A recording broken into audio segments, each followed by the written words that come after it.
Hello people, welcome back to my channel. I'm doing another weekend reading vlog and I just lost track of the day. I kept meaning to read because I want to read this one book tomorrow before I go to the library, and I kept putting it off. I love that we're in daylight savings time now and it's staying brighter later, but it also means that I lose track of time more easily because the brighter it is outside, I still think that I have like work to do. So I finally put that aside so that I could talk to you about what I'm going to be reading this weekend, and also so that I can actually get to reading. So the book that I'm looking forward to the most is Crown of Midnight by Sarah J. Maas. It's overdue at the library. I'm so sorry to whoever was waiting for it because I know somebody was waiting for it. This is the second book in the Throne of Glass series. I will obviously be trying my best to do a non-spoilery vlog for this. I want to read this by tomorrow, and this is a chunky book that's almost about 500 pages, so hopefully I can do that now. It is Friday, and Fridays are my no watching Fridays. I used to call them no laptops, but it didn't make any sense because I need to use my laptop to do work and school. So it's my no watch Fridays, meaning I don't watch any YouTube, Netflix, Hulu, nothing like that. Second book that I'm also really excited for is this romance, Actor Age Eve Brown by Talia Hibbert, and this is the third book and I believe the final one in this trilogy of the Brown sisters. I absolutely love To Get a Life, Chloe Brown, and Take a Hint, Dani Brown. I love these sisters so much, and I hope that I love Eve just as much. I've only heard good things about this, so that just makes it all the more exciting, and I definitely think it's going to be worth the hype since I loved her older sisters. I debated whether or not I wanted to have a third book for this, but I decided I do have a graphic novel from the library, The Magic Fish by Trung Nguyen. There you go. If I can see anything, it says, in fairy tales, the prince falls in love with the princess, but Tien has a different story to tell. Oh my god, I can't see. His parents are refugees struggling to learn English, and he doesn't know how to come out to them in Vietnamese. If he doesn't even have the right words, how can he ever know if his parents will accept him? The answer is in fairy tales, a language that Tien and his parents share. Tien learns from his favorite stories as he navigates the world with the help of friends, family, and fairy tales. Okay, that sounds absolutely adorable. It's blurbed as unique, powerful, and inspiring, so I can't wait to get to that. I have to fill out a form for my career counselor, and then we're gonna get started on these 3 books. If you're new here, hi, my name is Noah. I'm a bookish and lifestyle vlogger, born and raised and still based in New York City, so if that sounds like of any interest to you, I would absolutely love it if you would stick around and subscribe at the end if you so please.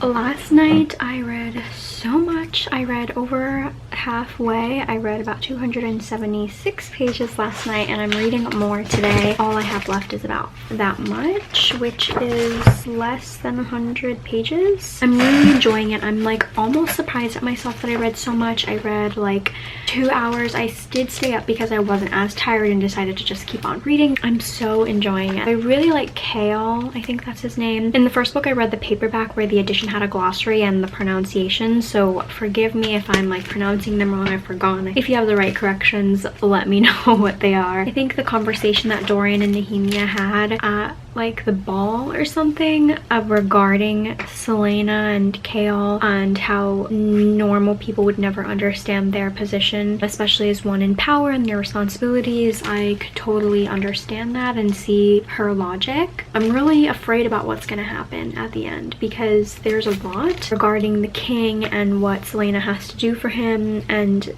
now, and since I'm in part 2 and I'm almost done with it, I'm sure those of you who have read it know what I'm talking about. I don't really know what her plan is, so I'm freaking out. And also regarding what's going to be happening to Dorian. Is that his name? Yeah. Oh my god. I'm really trying to finish this. I think I could get it done in under an hour. I do still have some work to get to. I have the bigger assignment and then I have the textbook reading and nobody cares. Hopefully I can get enough clips. I was thinking about going to the library today, but I could also go on Tuesday. I'm freaking dead! Okay, I just finished reading it and my mom has been waiting. I think we're going on a family walk because it's really nice out. Holy crap. I was also looking into buying the whole box set for the Throne of Glass series. I really want to read the next book right away. Sarah J. Maas is great with the cliffhangers. I mean, that's the way that you have to do with series to get people to pick it up right away. But I do have 4 books to return at the library. I already have a post prepared for today for my Instagram for Actor Age, so I'm gonna start this right away today. But holy crap, I don't know what I'm gonna give this. I think the first book I gave it 3 stars because I wasn't getting it. it. That usually is the case for fantasy books because I'm like still getting into the world, and then the next books afterwards I'll give it a higher rating. So I think this might be 4 because I liked it more and I'm now attached to the characters. Okay. So many more new discoveries. I get why this series is really popular and I can't wait to read more of the series and more of this world. I'm not sure if all of Sarah J Maas's books are related to this world. If that is, that's like pretty phenomenal.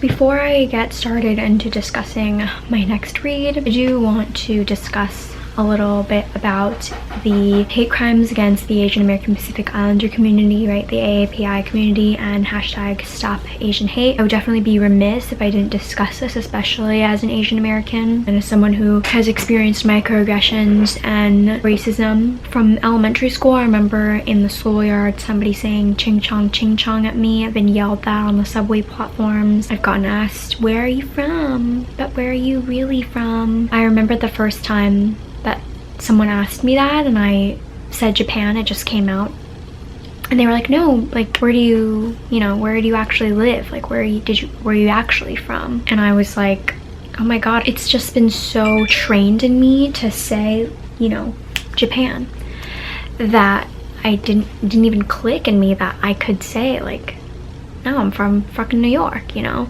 The one good thing, I guess, which is really, you know, a sad thought, is that I never got bullied in school for the food that I brought and lunches. People actually wanted to trade with me, so for my rice balls I would trade people for like their granola bars or something. I don't know what I got out of it, but people wanted like the seaweed that I would have to wrap my rice balls with and things like that. It's like so sad that I'm like, oh, I'm so glad I didn't get bullied about my culture and heritage. Like that's so fucked up. And it's a really scary time right now. I live in a really liberal city, but that doesn't mean that racism doesn't exist here. That doesn't mean that at all. I don't really leave the house, you know, because of COVID. I go on walks in places where I feel safe, in communities where I feel safe, like my neighborhood for the most part. But like my mom goes to the office a few times a week and that's really scary. I don't know what can happen to her from here to when she arrives at the office. The last time I took a train was a month ago and I was by myself. I had just left Coda from our staycation at a hotel, so I had a lot of stuff, and it was a Sunday in the middle of the day and it was rainy. The trains weren't really crowded. I was on a subway platform where trains come from both sides, so I could really just fall off any side. And I've heard about the attacks where someone literally like tackles you or like rams you into the tracks when a train is coming, which is a terrifying thought. And so every time somebody would come around me, I would just think of them like the enemy and I would fear everyone.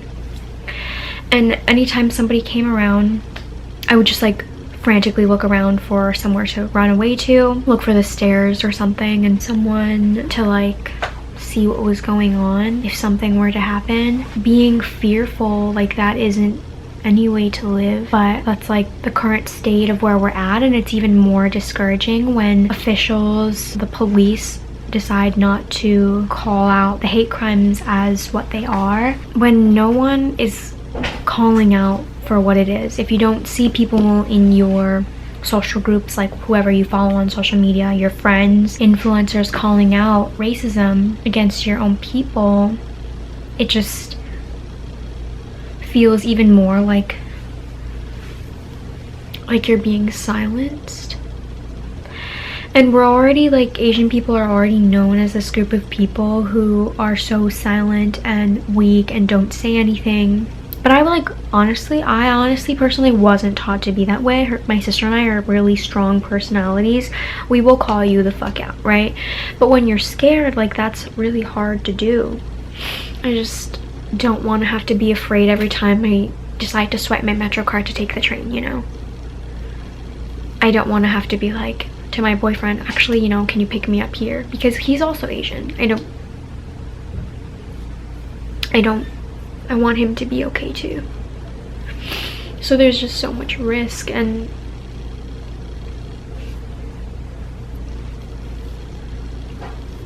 like all at this point, because it's almost fucking comical how hard white folks will try to hold on to their blatant ignorance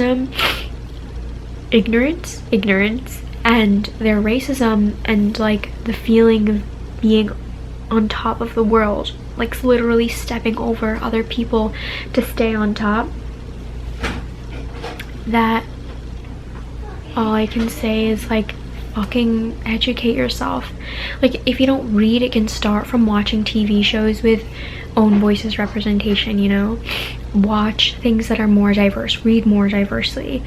Just a simple article is really easy to read, you know? Open up your mind, look for things that isn't being said in your community. Look for articles online. A quick fucking Google search, like, it's so easy. Have really difficult conversations like this. Prompt them after you read these articles, after you watch these movies, why you're not seeing them more. And that's really all I can say.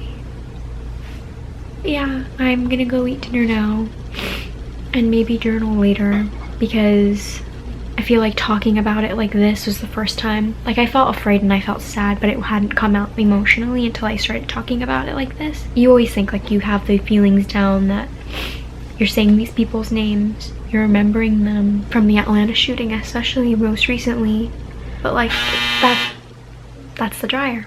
That's always gonna stay with you. And I really hope that people continue to remember the woman who died at the Atlanta shooting, the people who have been attacked during COVID, because it's been a year and the percentages have been going up into the thousands. Please, to all my Asian friends, to my API community, please stay safe. I'm sending love and strength, because don't be afraid to speak out. Report hate if you see it, and stick up for your friends, you know, reach out to your friends.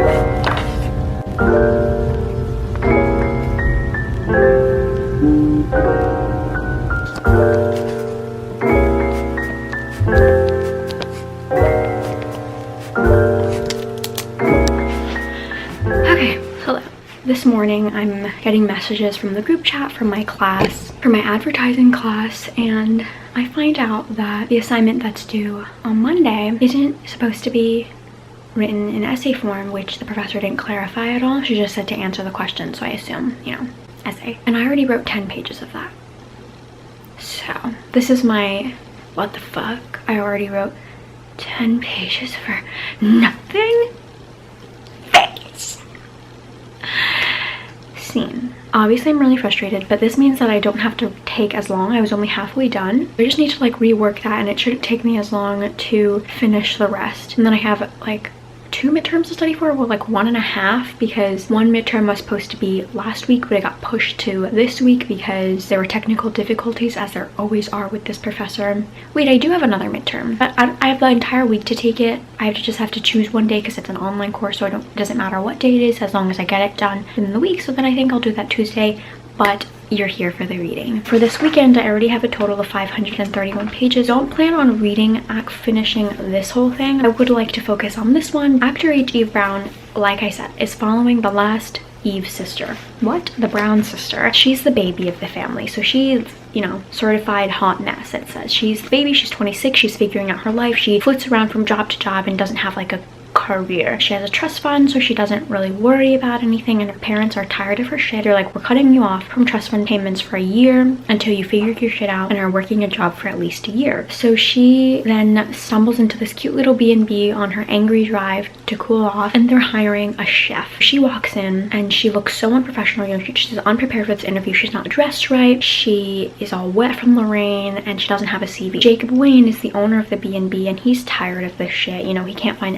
anyone who he thinks is qualified for this job, and he sees Eve and he's like fed up. You know, he's like, what the fuck is this unprofessional woman doing here? His partner Mont is like, you know what, this should be good, why don't we hire her, because you can't pick anybody else, but she seems cool. And so Eve leaves. You know, she's like, I'm not gonna get hired, it's fine, I just ruined the whole interview by defending myself because this guy was a prick. And she hits Jacob, the owner of the B&B, with her car, and ends up having to take care of the B&B while he's out. I guess this is a hate to love. Jacob is constantly annoyed with her. Eve, I understand his frustrations with her. If anything, I'm leaning more towards Jacob's type of personality. I'm pretty anal about things. This is his business, you know, and he wants it to do a good job, and here's this person who he thinks isn't really taking the job seriously. I don't know about her qualifications, but like he hasn't seen a resume or her skill at all, so I totally understand where he's coming from. Eve is 26, which I know is really young still, and you have time to figure out your career, but I don't think it's good that she keeps relying on her parents and she feels like she always has something to fall back on. I feel like she does need to take a little bit of charge, so I have some frustrations with her. You can tell she's the baby of the family. I'm the younger daughter, so I kind of get being like treated as the baby, but like I don't think I'm as bad as Eve. I know how to get my shit together. I think this is going to prove to be a really fun reading weekend because I really enjoy the fantasy. I love a good romance. I love Talia Hibbert's writing. I think she's hilarious, and I just hear everyone's voices in their English accents like they're meant to be. And then I think that this graphic novel, I think it's a little bit of fantasy, but I think it's also going to be just super cute. The artwork looks really charming. If I can find something that's pretty charming. How pretty is that? I'm gonna start off my day with work before lunch. My mom usually wants to start eating at like 12ish, which is about like half an hour. So I will try to reformat my fucking essay, okay, dears? You don't care. This clip is so long, and I feel like I'm not getting enough clips throughout this weekend. Sequels are hard to vlog, yeah.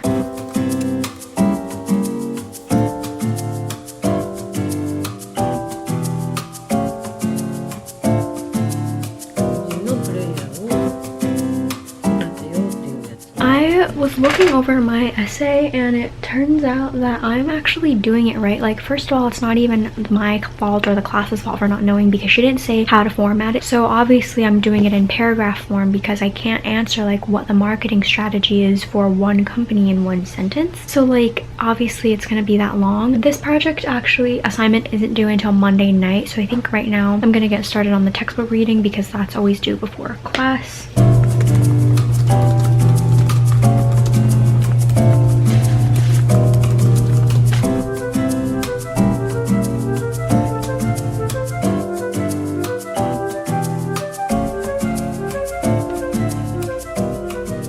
Finished all my work that's due before class tomorrow, which feels really good. It's almost 7 p.m, which is weird because it's bright out. I might just not even work on the assignment that's due tomorrow because it's not due until 11:59, so I could work on it after I'm done for the day with my midterms. And I feel like our family, we're gonna watch another movie. We've been watching a bunch, especially since the Oscar nominations came out. So we watched My Octopus Teacher, which I really liked, a documentary about a man in South Africa who basically befriends this octopus. We watched Crip Camp the other day, which was produced by Barack and Michelle Obama, about this camp in the 70s for those who are disabled, and it was really eye-opening. It was about passing the Accessibility Act. Last night we watched Ma Rainey's Black Bottom, which, fun fact, it was actually a play, but then it was adapted to a screenplay by an actor who I liked, who is in Castle, Ruben Santiago Hudson. Fun fact is that his son went to my high school, and he was in my Spanish class, and we got partnered up a bunch.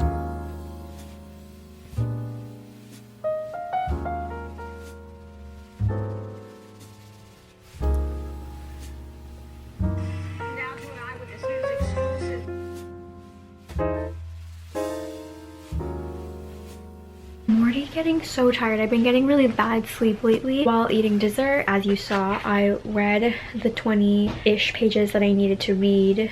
Oh, actually, I need to read more. Wait.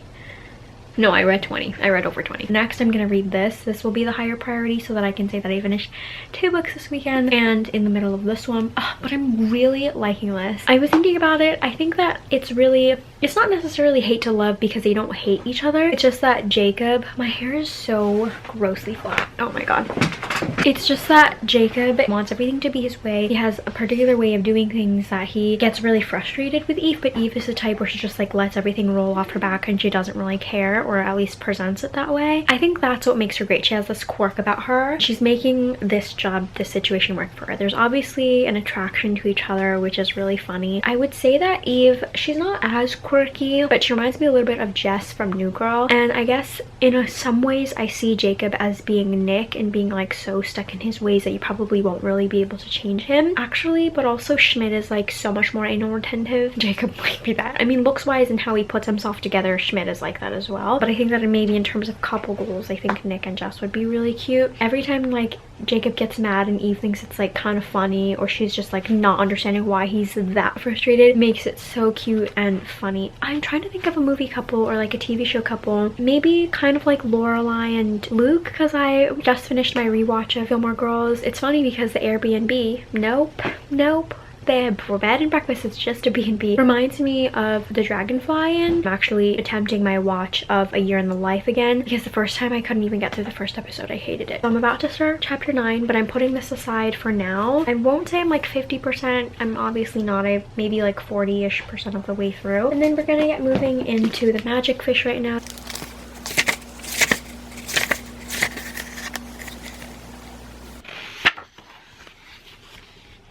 I finished this and I'm debating whether or not it's gonna be like 4.5 or 5 stars. The author, who also goes by Trung, is Vietnamese American. His parents are immigrants, and I didn't realize that this would be an immigrant story. I believe that Tien's parents fled Vietnam and became American citizens. Kind of switches back and forth between Tien's life and his relationship with his mother and the fairy tales. Tien is reading these stories out loud with his family and he enjoys them, and that's an aspect that the author took from his own life. And in the author's note, he said, "It is such a dense thing, seeming to insist that all of the pieces of the story should orbit around it. Immigrant stories are like this. And so I set out to tell a very small story about a boy and his mother figuring out how to express love without the benefit of an appropriate vernacular, a set of vocabulary words in a syllabus, or a common language to facilitate their dialogue. I wanted to explore how stories can serve both as an escape and as an anchor for us in our real lives, and maybe for at least one story, decenter the gravity of marginalization to tell a story about one of the little pieces that orbit around it." The fairy tales are the Vietnamese versions, I guess, of Cinderella and The Little Mermaid. They're a little bit dark. I know that Disney really just livens it up and makes it very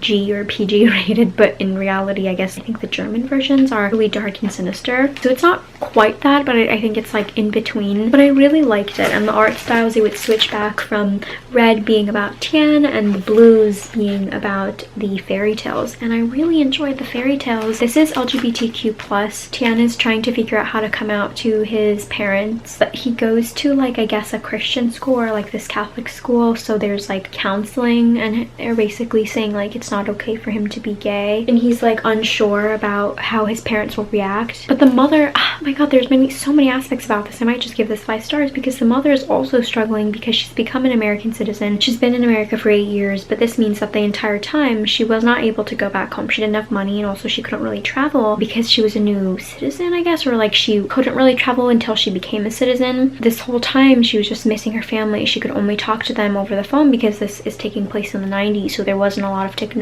like now. Her mother is older and sick, and she's not always up to talking to her on the phone, and she just feels like she sacrificed so much, which I can relate to. Or I guess seeing my mom, my parents feeling like they had to leave their whole lives behind to start their own new lives here in America, but meanwhile like everyone they know was back in Japan. When like my grandparents died, like they weren't there, and I'm sure that was really hard having to think about that the whole time on the 14-hour plane ride back, like you weren't there for the hard parts. And I can only imagine how devastating that must feel, like so helpless. This having been published in 2020, I think that this is a really great look into the immigrant story, and I definitely recommend this. I'm really glad that I picked this up actually. Tien and his mother have this really special relationship, and she's kind of struggling on her own because I think she herself doesn't want to burden her own child with her worries, but also she can't find the words to tell him how she's feeling. This was really sweet, and this is actually, if I give this 5 stars, which I guess I am, is only my second 5-star read of the year. Oh my gosh. Maybe I'll go buy this.